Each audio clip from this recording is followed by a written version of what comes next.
delay. My name is Kathy Peters. I'm with the Australian Greens, and together with the Japanese Greens and Keiko Ogata, we have prepared this session on an issue which is of great concern.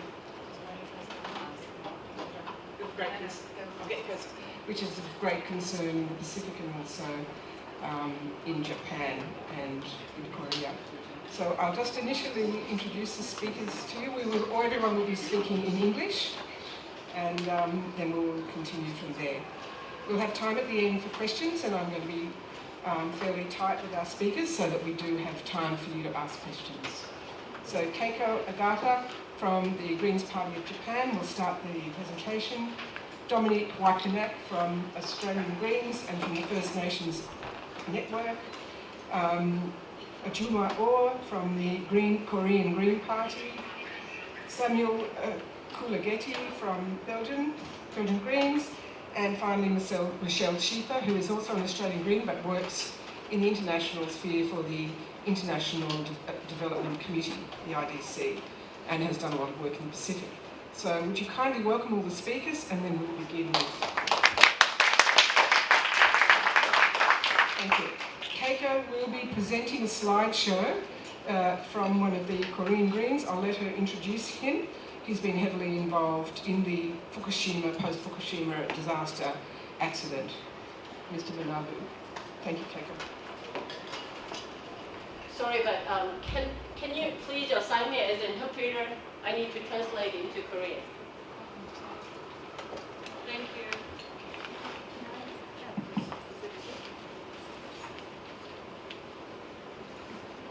Hi. Hello, I'm Keiko Ogata of Greens Japan. Well, unfortunately, our main presenter, Manabu Ogasawara, cannot come here today, so I am showing you his presentation. Wow. Well, it's like, Manabu, you will see the Manabu Ogasawara's picture very soon. Manabu Ogasawara is a co-chair of Team Remember 311. As I show you later, he is one of the leaders to support Fukushima people and advocate the phase out of the nuclear power generation. Wait some seconds, please.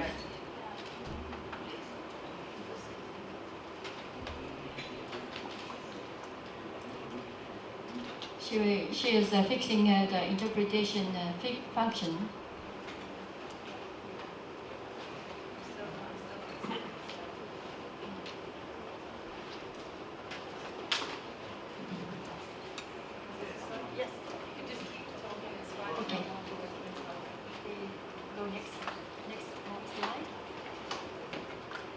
On March 11, 2011, a big earthquake hit the North Japan and severely damaged the Fukushima nuclear power plant.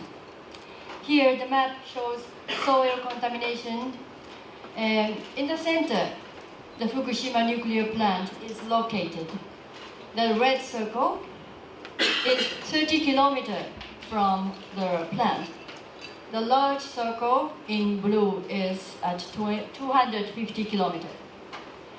Most of the radioactive releases got blown away to the east toward the Pacific Ocean.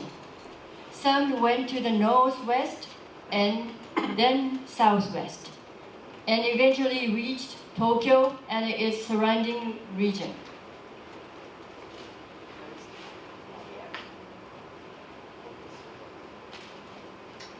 This map depicts contamination levels in red, yellow, green. The red areas are most heavily contaminated. All those colored colored areas except for brown, they are all contaminated as highly as in the radiation control area, where normally workers have to work in protective clothing like this. These areas are strictly off limits to the public.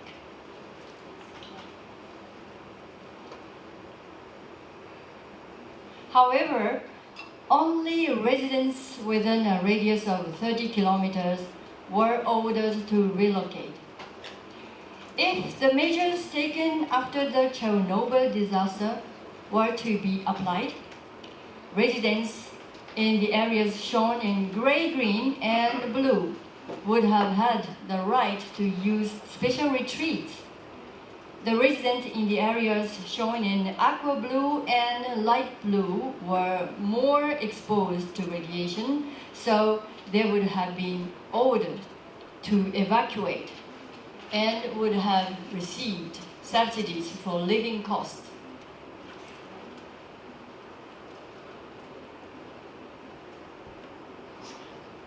Here you see a child with scars in her throat due to surgery for thyroid cancer, as radioactive iodine may cause thyroid cancer.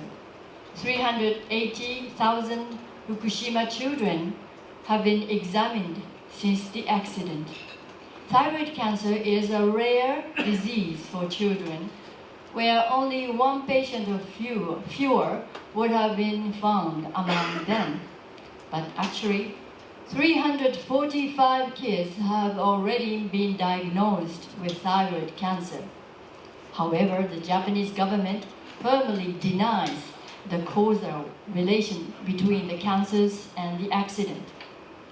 Those children, some of whom are already grown-ups, have to bear physical and mental scars for the rest of their lives.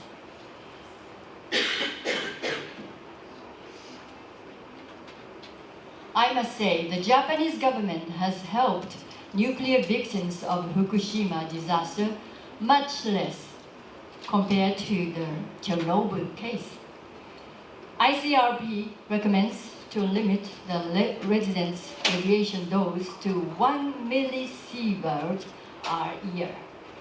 What about the reality in Japan? Soon after the disaster, the upper limit dose per year was eased from 1 millisievert to 20 millisievert because of emergency situation. But surprisingly, this lenient limit has been maintained for 12 years. No relocation subsidies, no retreat subsidies, unless one has been exposed to 20 millisievert a year. Among victims' families, cases of depression, suicides, divorces, and child abuse are increasing.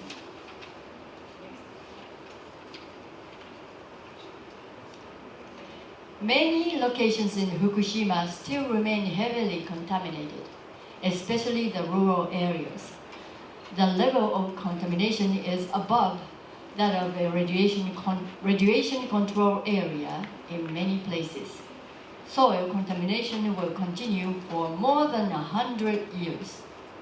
The Japanese government is pressing residents to return home, even in areas within 30 kilometers of the plant or in the yellow-colored area, where radiation level is as high as that in mandatory evacuation of Chernobyl. The Japanese government lifted the evacuation order and stopped subsidies. Greens Japan works to support people in Fukushima, offering recreational activities in nature and supplying safe vegetables. The Greens Japan are also active in fundraising to support Fukushima and in advocating for the phase out of nuclear power generation. Here you see how the radioactive materials were scattered in the air. Most were blown away by the westerlies to the Pacific Ocean for many thousands of kilometers. In addition to that, the Japanese government is planning to discharge nuclear wastewater into the Pacific Ocean. At the time of the accident, the nuclear fuel rods melted down and turned into debris. A tremendous amount of water has been used to cool down the reactors and debris for 12 years. Plus, the underground water that flows into the plant due to the poor barriers around it adds more to contaminated water. So, we must handle a huge amount of wastewater. But we are against the Japanese government's plan to propose in our Resolution 20 to reduce the amount of groundwater by constructing a concrete and steel dam underground. We know the water is filtered by ALPS, Advanced Liquid Processing System. But we are afraid ALPS doesn't filter out 100% of contaminants. When they examined some samples of water which had been filtered once by ALPS, they found 70% of samples contaminated radioactive materials over regulation levels. Wow.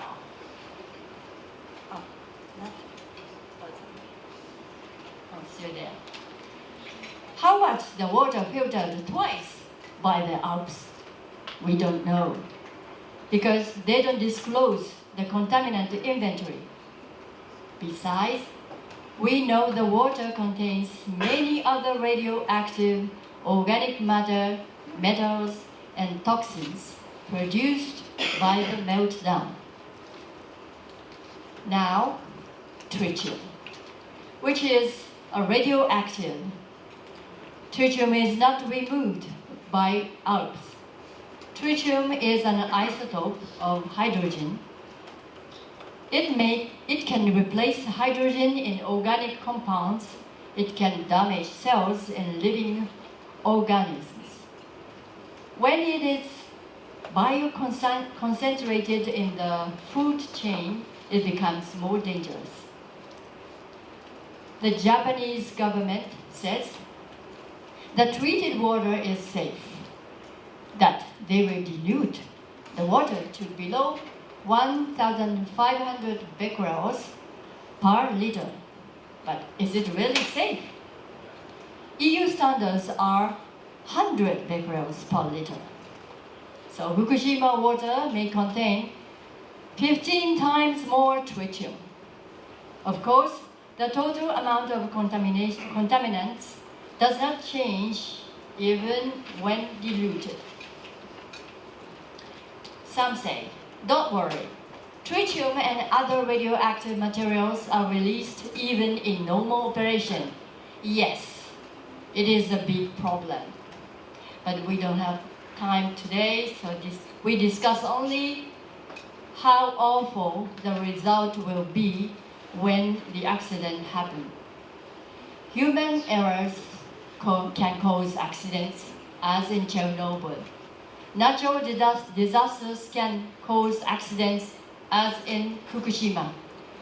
In wartime, nuclear plants will be easy but fatal targets, as Zaporizhzhia, Ukraine. Let's discuss how difficult it is to deal with the consequences of accidents. We have 1.33 million tons of wastewater in 1,068 large tanks containing radioactive materials equivalent to 400 years of what would be discharged under normal operations. Let's try other options rather than the discharge into the ocean. Look at this map. You will find the space to build large tanks onshore. Another idea is to mix the contaminated water with cement to bind the contaminants in concrete and store it on land. What do people say? Fukushima and the national fishery cooperatives are against the discharge. Majority of municipalities in Fukushima prefectures are against, or calling for due consideration. We collected 240,000 petitions against the discharge. Pacific Island Forum countries and Pacific Rim countries are against the discharge, along with China and Australia. The German Environment Minister Steffi Lemke disagreed this April with the wording. G7 welcomes the release of the treated water in the G7 Council of Ministers for the Environment. Greens Japan conduct many actions opposing wastewater discharge in Fukushima, in Tokyo, and in Shizuoka. Let me show you a short video at the end. This is made by the Citizens Radiation Measurement Center in Fukushima. They are now surveying the amount of tritium ahead of the planned discharge to establish the baseline for comparison afterward. Let's watch the video.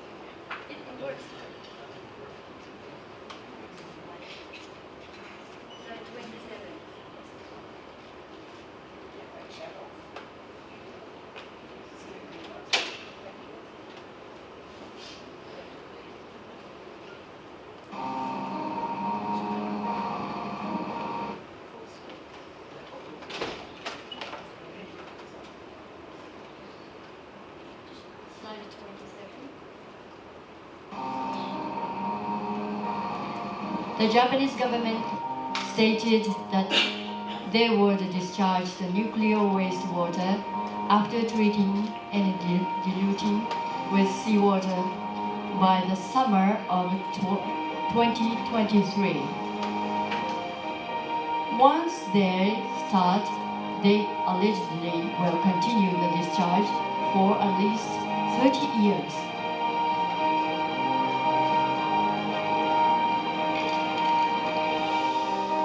We survey our ocean ourselves to keep records about our oceans for our children.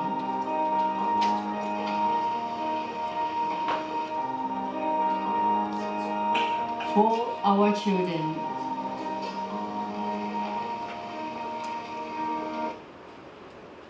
Thank you. We must keep our oceans free of pollution for generations to come, because the oceans are the source of life. No discharging contaminated water. Please vote in favor of Resolution 20, Nuclear Waste Threat in the Pacific. Thank you very much.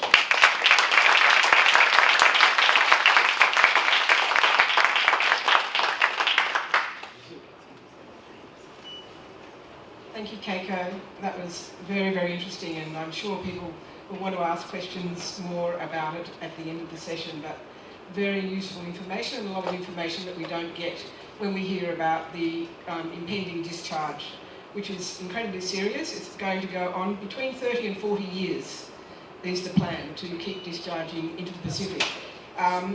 Just a note on that, the Pacific Islands Forum commissioned 5 scientists to provide a report into the proposed discharge. You can find that report.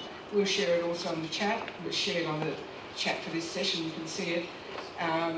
Some of the detail in that is astounding. The fact is they can't get the information about what actually is going to be discharged and the percentages of different radioactive elements. So the whole thing is shrouded in a great degree of, or lack of transparency, and quite worrying for everyone. I'd like to introduce Dominic Wykenek, Australian Greens. He'll talk about what's happened in Australia and also the impact for communities in the Pacific. Thank you, Dom.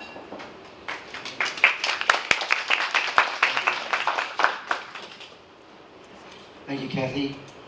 We pay our respects to the elders and the people of this country, and the ancestors that look after you and your country as we do to ours.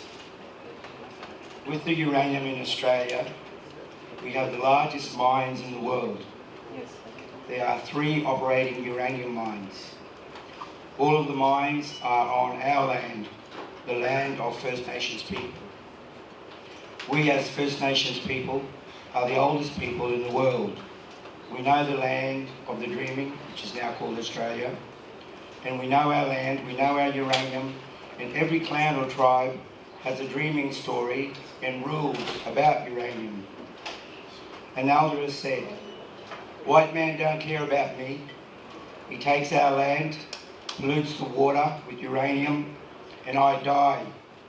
I eat the animals that drink the water, and I die."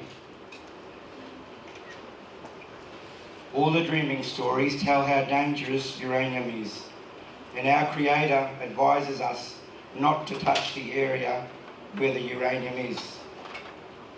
We advise the government of our concerns, and to date, they do not listen to us. We have an Australia nuclear-free alliance. The majority of people on this are First Nations people. The co-convener is Trish Frail, who couldn't be with us today, is at the conference but has other things occupying her mind and other sessions to take care of. And I hope you would send her your best wishes. So Trish Frail is the Greens councillor and also co-convener of the Australian Nuclear Free Alliance.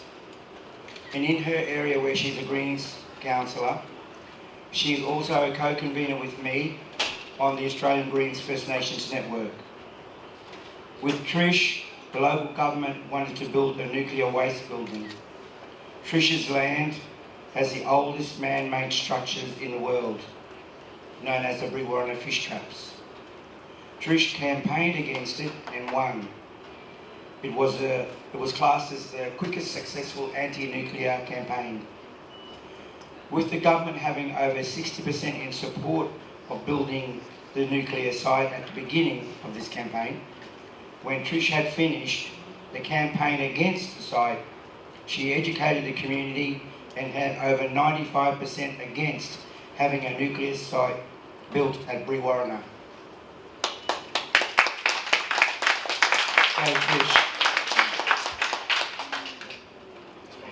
So she ran her local government campaign around that issue, and she is a successfully elected local Greens councillor now in Brewarrina area. When the English and Australian government were testing nuclear bombs at Yellowta on our country, and what you know as Australia, our people talked about the mutations against our people, our animals, plants and land. Currently, the Australian government is talking about and maybe signed into a nuclear submarine contract known as AUKUS, the acronym AUKUS.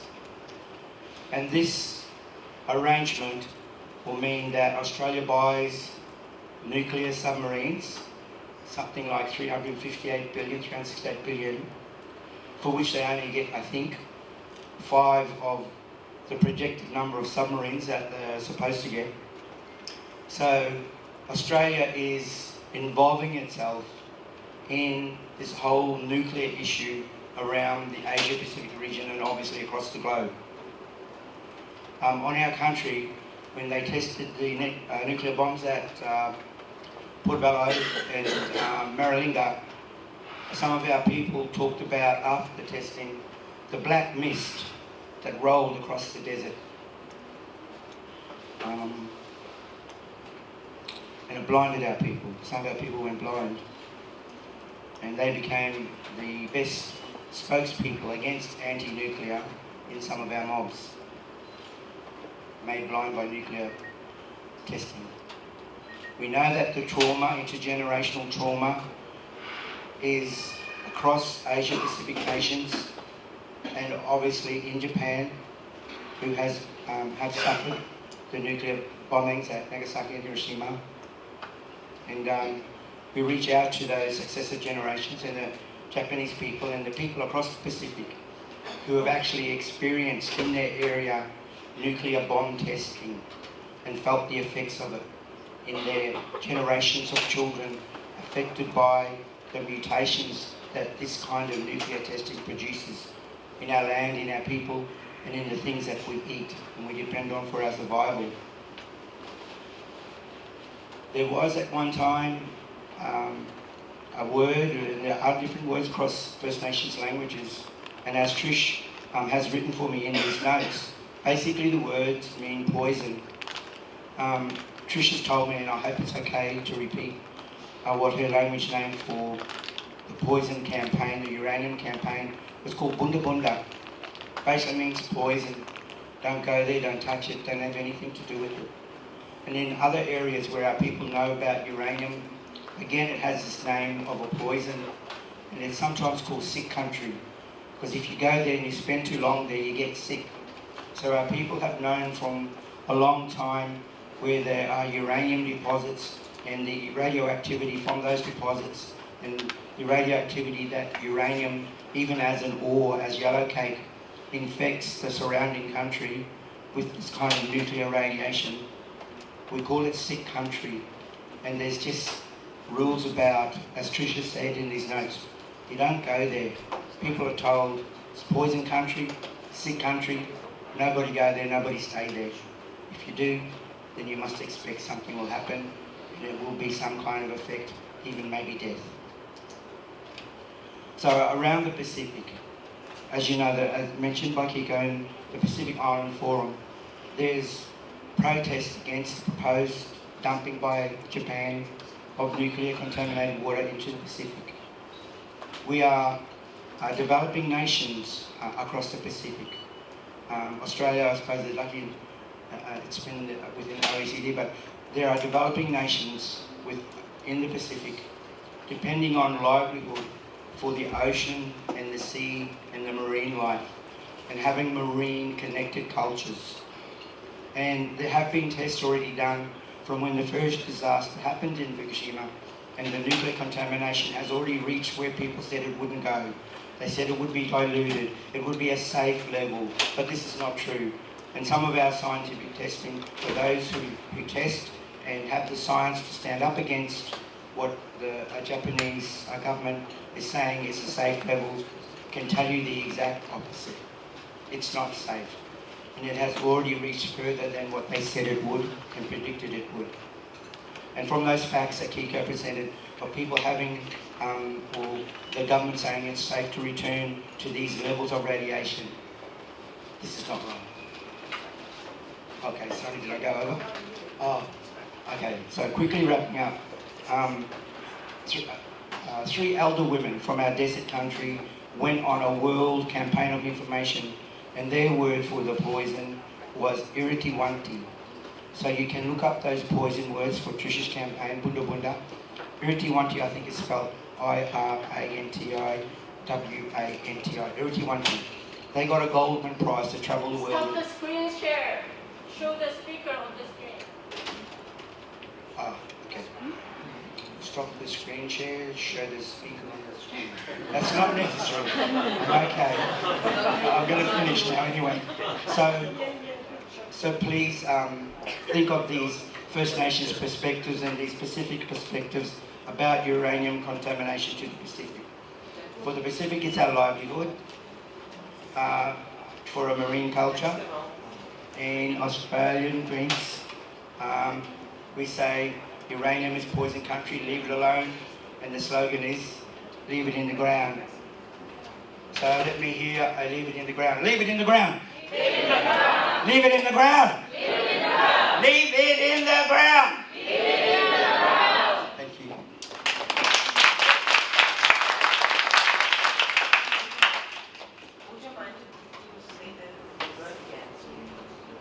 Iriti, 20.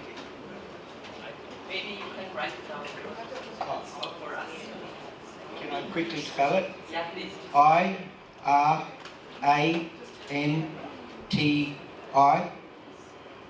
Iriti. Hang on. People, I'm nervous. Iriti. Start again. I-R-A-T-I.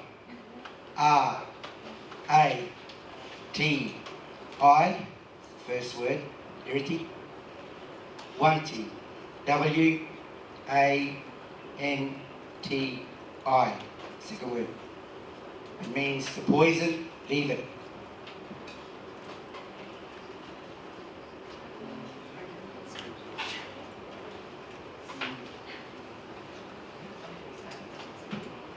Thank you very much, Dominic. Very interesting and so important to hear about the impact of First Nations peoples in the Pacific, in Australia, and the ongoing impacts over many generations. I'd like to now introduce Chamwa Ur from the Greens Party of Korea, who will talk about the intense opposition to the Fukushima discharge. Thank you.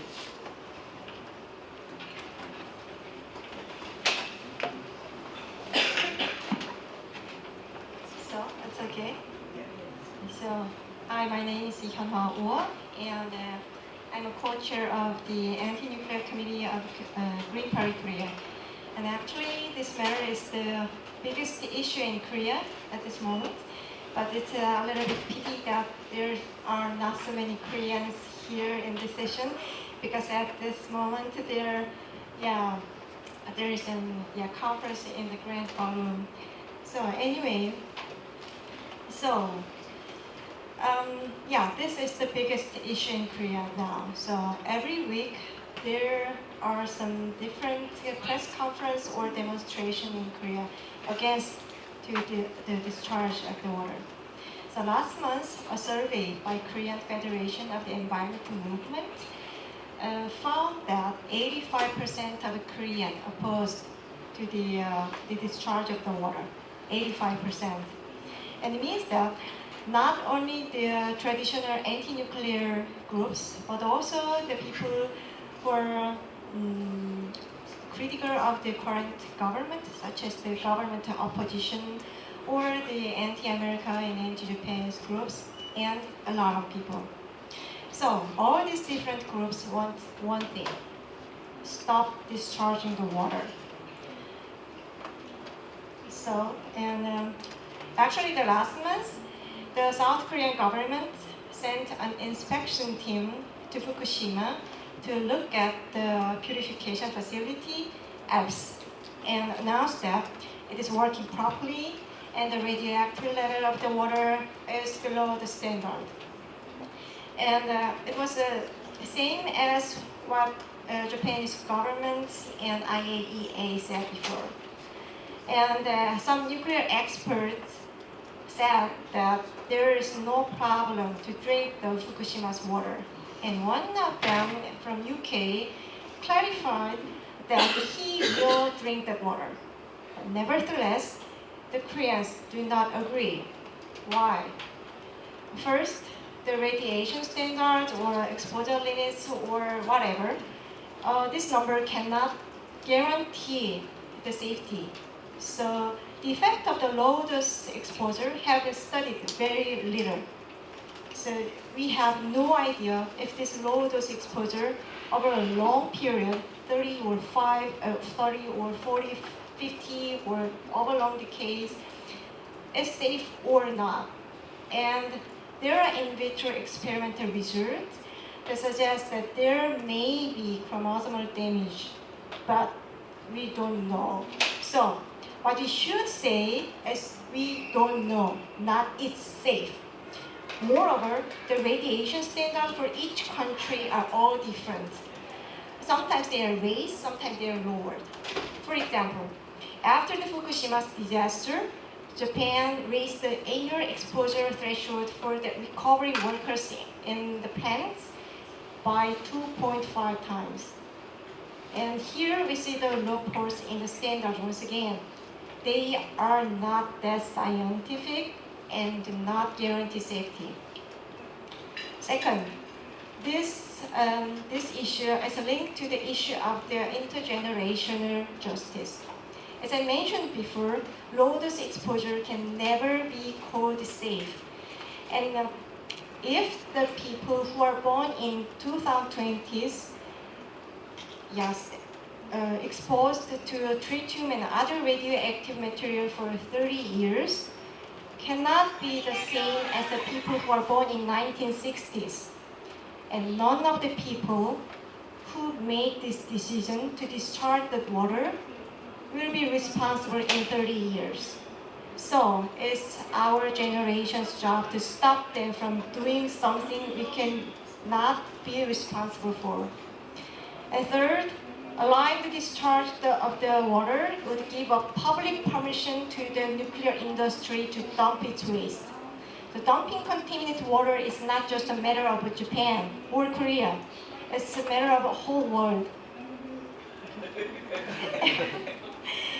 So let's look at how countries, the nuclear weapons or nuclear power plants have handled their nuclear waste. None of them, except Finland, has built a permanent repository of nuclear waste. So already, 200,000 tons of the contaminated water were discharged to the ocean. And actually, South Korea is no different. Korea's nuclear power is also discharging tritium. And if you allow the Japanese government to discharge the water, we allow anyone to dump waste into the ocean. So actually, the South Korean government is trying to reassure the public by relying on the number that the Japanese government is showing them. And furthermore, actually, they are saying that we should promote nuclear power as a policy to deal with the climate crisis. But where is the waste from the power plants going to go? As long as nuclear power continues, this waste will continue to come out. And that's why we are ultimately saying that nuclear power must be stopped. So I call global Greens to join forces and take the lead in stopping the discharge of contaminated water and stopping nuclear power. Thank you.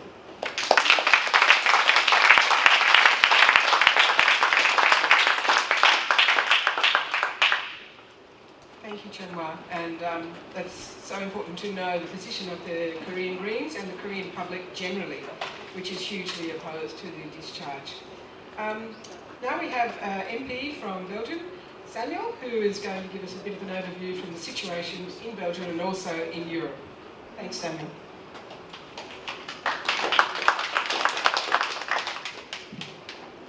Hello everyone, and I must say it's great to be with you today, and it's a great honor to stand in front of you. I'm sorry. I come from a little town called Oui in Belgium, where one of the 2 nuclear plants we have in Belgium is located. So I must say that just the presence and just the location of one nuclear plant in my hometown has been kind of a driving force for me in my engagement with the Green Party since I was 14 years old as a young teenager. I've been sitting in the local hometown council for more than 10 years, always opposing nuclear. And now for 4 years, I sit in the federal parliament of Belgium. And I'm glad to say that for the first time, we have been able to decide on the phase out of 5 out of the 7 nuclear reactors in Belgium. So that's already a big change that we have been able to bring together with the Greens from the south and the north of the country, since we are now in the federal government as well. Now, well, I'm glad you're supporting this combat, and I must tell you in full transparency that it has been quite difficult, and we've been facing a number of huge obstacles in Belgium. I must say that most of the time, as MP in charge of nuclear issues in my country, I feel like sailing against the wind. And I feel it's extremely difficult. 10 or 15 years ago, most of the parties on the left side of the spectrum were kind of supportive in a way in our fight against nuclear. But now I must say that we are kind of alone.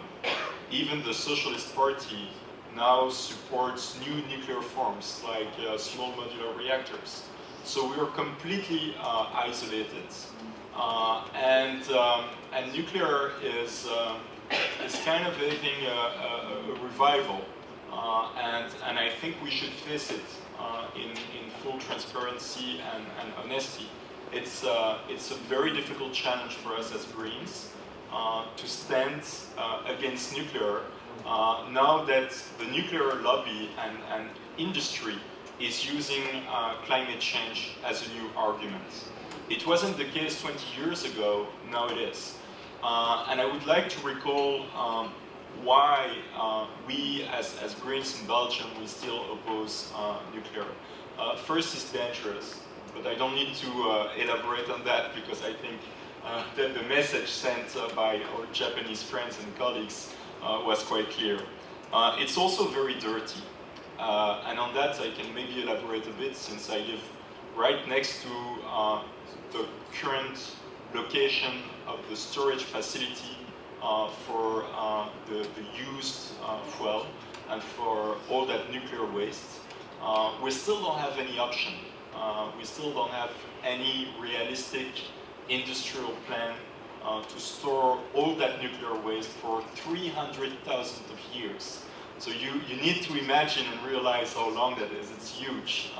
It's so many generations of us. And I must say that I don't know of any other issue in the parliament which implies such long-term consequences for so many generations. I think seriously, it's the only issue I face as MP in the parliament which implies such dramatic issues for the very long term.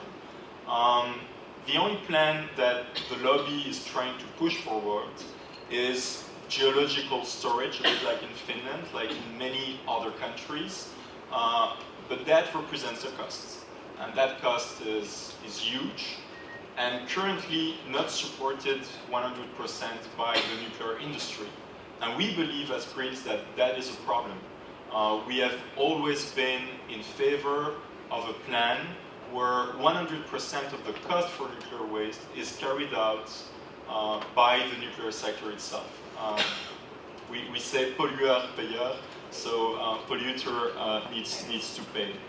It's also very expensive, and that's the third argument I would like to elaborate on.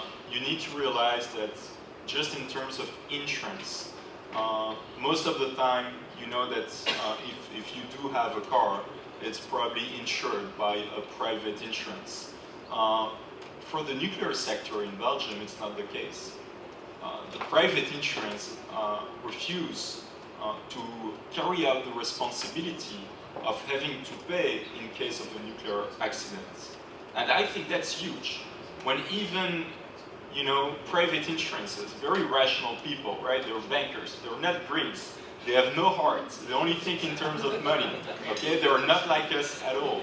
But they say, oh, we don't want to carry out that responsibility because it's way too dangerous. That risk, we don't want to take it. And so they were able, the nuclear sector was able to put forward a law where only 0.3% of the responsibility of the final cost needs to be insured by private banking insurances. So who's going to pay for the rest in case of an accident in Belgium? Well, we the people, great. The cost of dismantling is also quite significant. And for the first time, we're now facing this issue of decommissioning old nuclear plants. That's also quite something, because most of the time, the nuclear sector is quite optimistic about the cost. And so the money they were actually putting aside in order to dismantle later on in the coming years the nuclear plants in Belgium is actually not enough. So once again, who's going to pay for that difference, that delta between all the money that has been saved by the nuclear sector and the real cost of dismantling? Well, here again, we the people. So you understand why we're still extremely critical now in 2023 of the huge costs, but also the huge dangers that the nuclear plants represent in our country. And that's why I think it's a huge challenge for us as Greens, not only to oppose the nuclear sector, but also to push forward a transition plan when it comes to renewable energy that is credible, that is feasible, that is serious. And I think that's a huge challenge for us all. Seriously, I'm really eager to stay in touch with you all, especially with you Greens in Japan. I've been one of the, well, I was actually the sole MP intervening on the issue of all those waters in Fukushima. I must say that my foreign affairs minister was quite supportive of the plan of the Japanese government. So once again, that's the reason why we need to stay in touch. We need to collaborate, cooperate more, exchange information. I've heard of that report, it's great.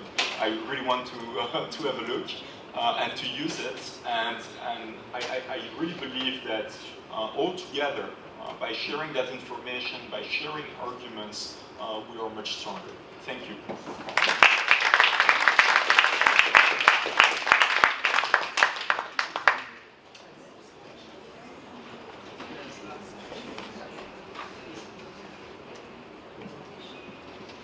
Thank you, Samuel. Thank you very much. It's great to hear, and the solidarity and continuing cooperation in opposition is so important. Our last speaker for this afternoon is Michelle Schiefer. She has some amazing history in the nuclear disarmament and anti-nuclear movement in the Pacific. I'll let her tell you, but I'm very proud to say when I found out that she was on the Rainbow Warrior when it was bombed by the French, I was astounded, and it's wonderful to have someone here who's had so many years in opposition to this. Thank you so much, Kathy, and thank you to Kathy and Keiko for organising this session for us and bringing the links of the entire nuclear fuel cycle together. We've got a bit of a PowerPoint coming. One other aspect, just to follow on from Samuel, is to just debunk this myth that somehow nuclear power is beneficial for climate change. If you look at the entire nuclear fuel cycle from mining yellowcake on traditional lands in Australia or Namibia or Canada, processing it to yellowcake, changing it from yellowcake into fuel rods, the amount of energy it takes to transport this around the world and create that, construct a nuclear power plant, put the fuel rods in it, deal with the waste for the rest of the life cycle of that power plant. With the waste, it then becomes either sitting on site as the best storage or plutonium, and then it becomes nuclear weapons. It's no way helpful for climate change. And I know actually I was a bit disturbed to hear some of the EU parties are pro-nuclear. So I just wanted to say that you can't just look, and I know that Belgium definitely is not, you can't just look at nuclear power in isolation. It is part of an entire fuel cycle. Okay. The other thing I was going to talk about was some of the treaties. We have a treaty called the South Pacific Nuclear Free Zone Treaty, and that came from opposition to nuclear weapons testing in Australia in Maralinga and Montebello, from US nuclear weapons testing in the Marshall Islands and Bikini Atoll, and dumping of nuclear-powered submarines in the Pacific Ocean off the west coast of the US. And of course, French nuclear testing at Mururoa Atoll in Tahiti.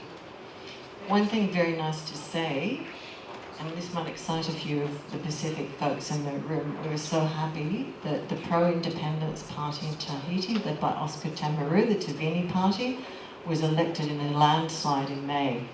And the nuclear movement in the Pacific is very tied to independence because of the French colonies and the Compact of Free Association from the US in the north of the Pacific. So we're hoping also as Greens we can reach out to Oscar Tamaru's party, who was the mayor of Far when the nuclear testing program continued. We're just going for the slides, so just give me a signal when they're up and I'll keep going. In addition to the South Pacific Nuclear Free Zone Treaty, there's something called the London Dumping Convention, and it's called that because it was signed in the UK. Two Pacific islands, Nauru and Kiribati, were instrumental in putting forward the motions to get a ban on nuclear waste. This is back in the 80s and 90s even. And we used to go out in our small inflatables and stop the dumping of barrels into the ocean. And at that stage, they would just pour nuclear waste in like an oil barrel and throw it in the ocean. So we've come away since then, but to deal with nuclear waste is obviously an important part of the nuclear cycle. Okay, here we are. One of the things is that the nuclear tests used to be above ground, so the contamination was very much downwind. And in Rongelap Atoll, they used to call it the black rain. The black rain would come. So these are the different atolls. Also in Chitka, the US used to test off Alaska as well. But the fallout is throughout the South Pacific, and now we're dealing with the fallout of the nuclear waste, if it is allowed to be discharged from Japan to Korea and surrounding waters in the North Pacific. But it also was found at the time of the accident as far away as Alaska. Okay, this is Bikini Atoll. Before the Rainbow Warrior was bombed, it went to Bikini Atoll to Rongelap, a nearby atoll, to evacuate the people at their own request because they were still living on contaminated land. So the people were evacuated by the ship off Rongelap Atoll, and that was in '84. So this was many years later. They were still living with the fallout. Next slide, please.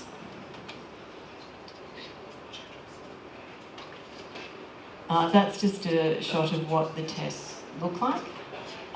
This is Mururoa Atoll, and they would use a method of concrete capping. Obviously, an atoll is the opposite of an ideal site to do an underground nuclear test. The chambers are usually about 60 to 80 meters deep, and it's on fragile atoll. The US moved their tests in the Nevada desert, and obviously we are all opposed to nuclear testing. We now have a nuclear test ban treaty, and we have newer states like India and Pakistan have since developed weapons as well. South Africa is the only country that shut down its nuclear weapons program, and that was during the era of Mandela. So very fragile areas, a lot of contamination throughout all the waters as well, now that they're underground there. The cap is just over the top of where the chamber is that they detonate the nuclear weapons underground. It's not a storage, it's a cap for the chamber where it's detonated. So there actually isn't even storage. Yeah. Okay, so they had 193 tests, and when the Rainbow Warrior was bombed, I actually got off it physically 20 minutes before because I had to go to a meeting on the other side of Aotearoa.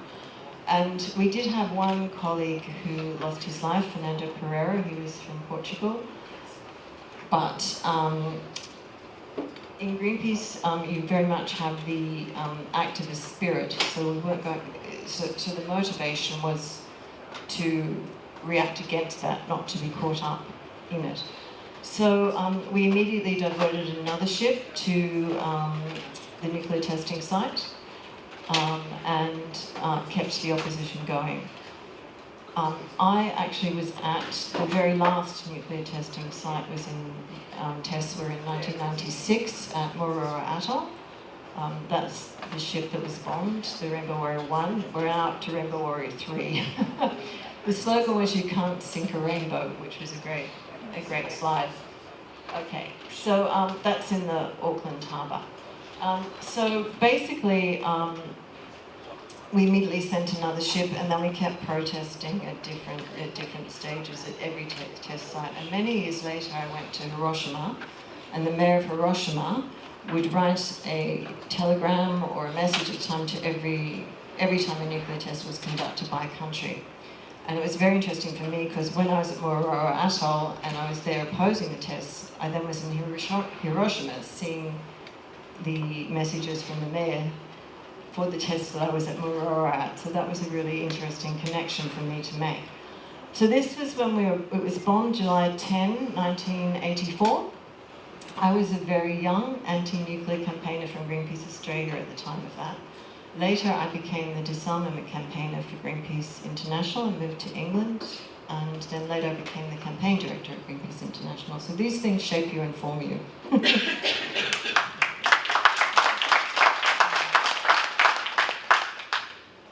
Next slide, please. Oh, that's it. So one thing that was very interesting, the next morning, the people from Auckland are saying, it's the French, it's the French, it's the French. And we, of course, were having to be diplomatic and we're saying, well, we need proof, we need proof, we need proof. But the New Zealand police were very thorough, and they were able to prove that it was Secret Service agents from the DGSE, the French Secret Service, that did the bombing, and eventually they were arrested and they were put on another atoll for a short period of time because they were part of the government. But the good news is that now the nuclear testing has stopped. It took a lot of persistence. I remember in the early days people used to spit on us when we would protest outside that was another campaign, the Japanese embassy, sorry, the French nuclear embassy, and then by the time of 96, 95% of the Australian population was opposed to the nuclear testing. The trouble was we were sending uranium from Australia to France for the nuclear program. So we were actually opposed to it politically, but we were actually fueling it literally. And one of the problems, as we've outlined today, is Australia still is one of the major, if not the major, uranium exporters, and we send to India as well, and to a number of other countries that are nuclear, making bombs, basically. So that's a little bit of a history. With the discharge from Fukushima, just to bring it back to the current issue, nuclear power plants are discharging all the time. They need a lot of water, and that's why they're always by the ocean or by a river. So they also take a lot of water, and there's always low level discharge. There's never such thing as no discharge from a nuclear power plant. So with this one, the level of waste to discharge is enormous, and we also need to look at how we can refer to various legal treaties that Japan is a signature, like the London Dumping Convention, and how we can bring them into play with perhaps some good legal advice from some organisations as well. But it's really important to stop this because it's also a very bad precedent on a global scale. So, I hope we can support our Japanese colleagues as well as we can. And I hope we can support Oscar Tanaru's party in Tahiti, but they're still dealing with the legacy of all this as well. So thank you very much.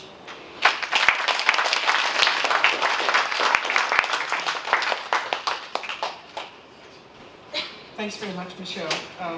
Some very interesting history in the Pacific, and probably history that you folks were not so much aware about, how much testing has happened already in the Pacific and how much Pacific Islanders have had to endure over many, many decades.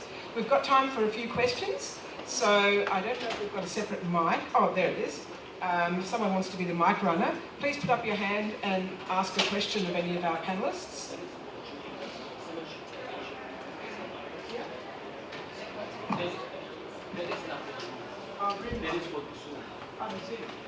Okay. Would you like to? Oh, I can repeat the question. Okay, if you ask the question, I can repeat it. Is it possible? Well, you come to the presentation. To maybe come up and form a line to ask a few questions quickly. Come on. It's all right. It's just a technical question. Is it possible to get the PowerPoint ready, because it would be very interesting for e-books? Please come. Thank you all for a really amazing presentation. I'm curious to know what the sort of split is in Europe in terms of, I know there are some Greens parties who support nuclear power, and you mentioned also socialist parties, so I just don't know if you could just give a bit of a breakdown. Thank you.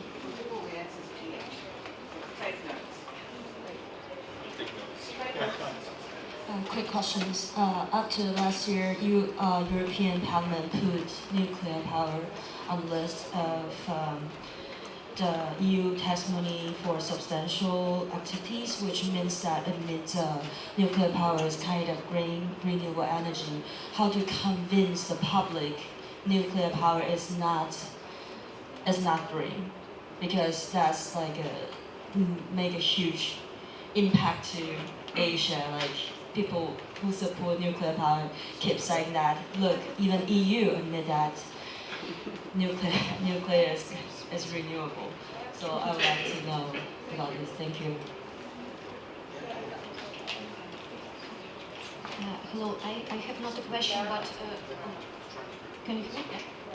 I have not a question, but a small comment.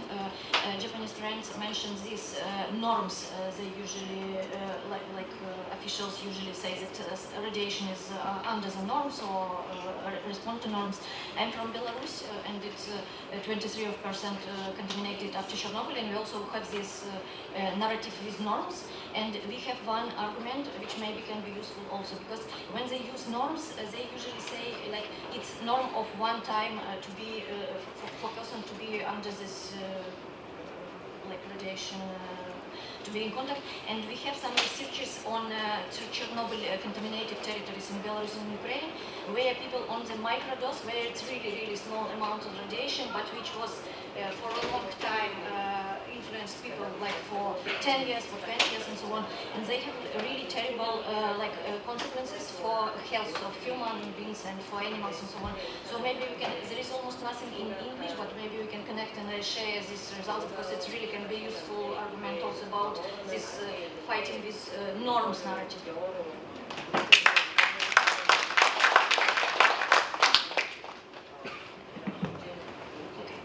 Hi, thank you for the great presentations. I have one question for someone else. Is there any reason why the Belgian Parliament is supportive for Japan's release of wastewater? Is the Belgian Parliament also planning to release the wastewater, or other situations? Would be great. Thank you. Any other questions? We might go to answer. Samuel, would you like to take Sure. some?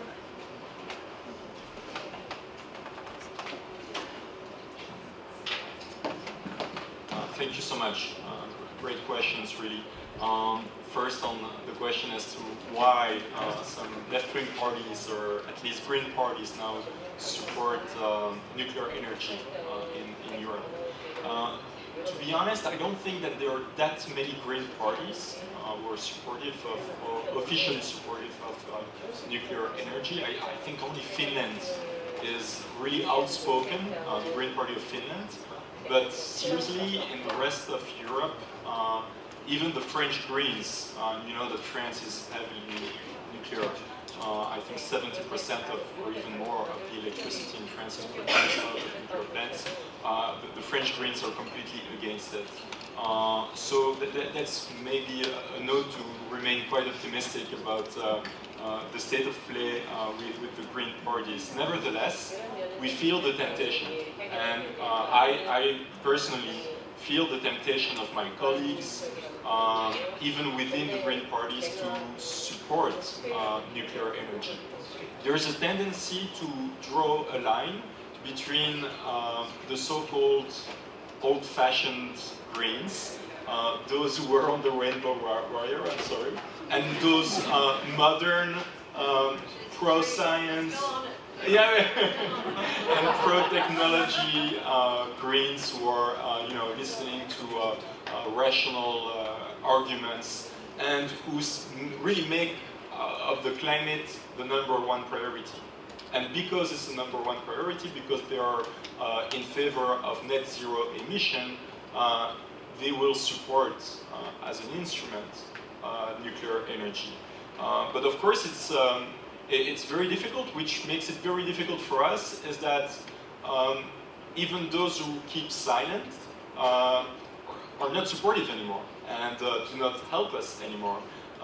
So what we now face is a huge block, especially from the right.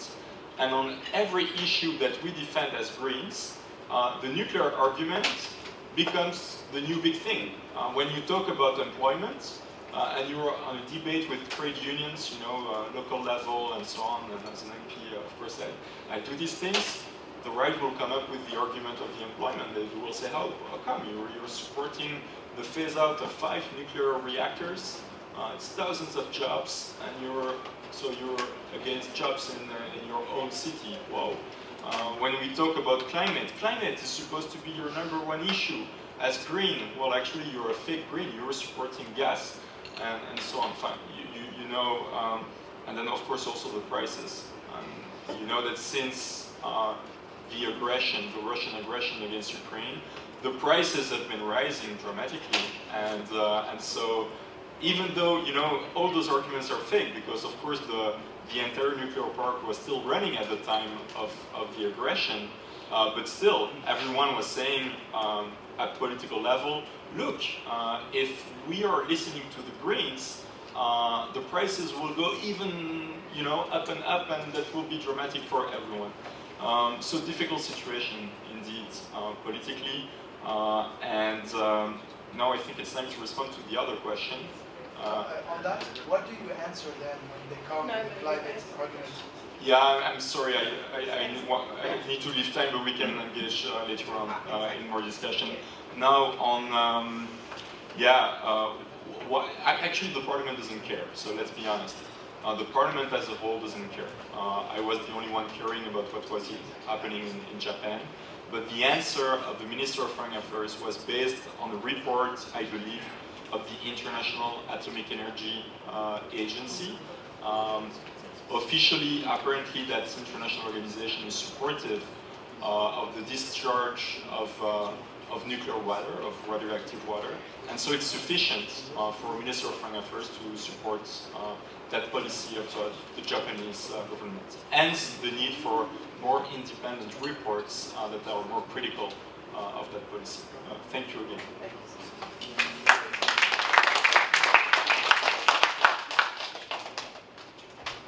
From the Asia-Pacific Greens perspective, as a body, we have a position that's strongly anti-nuclear. We have a policy that's agreed by every APGF member party to be anti-nuclear and to oppose nuclear power. And the person that wrote it is at the back of the room, Suresh Nataya. So if you have any questions, you can ask Suresh as well. Just for our colleague from Taiwan, nuclear power actually, I think, is the most carbon intensive. It's the opposite of carbon neutral. You have to look at the entire nuclear cycle. In Europe, you only see the plant. There's 4 steps before that and a few steps after. Each step is resource intensive. Each step has nuclear waste. Each step has construction, transport issues. It's actually the least environmentally friendly form of energy you can have. And the only reason it said it's not is because the pro-nuclear lobby says that, and some people believe them.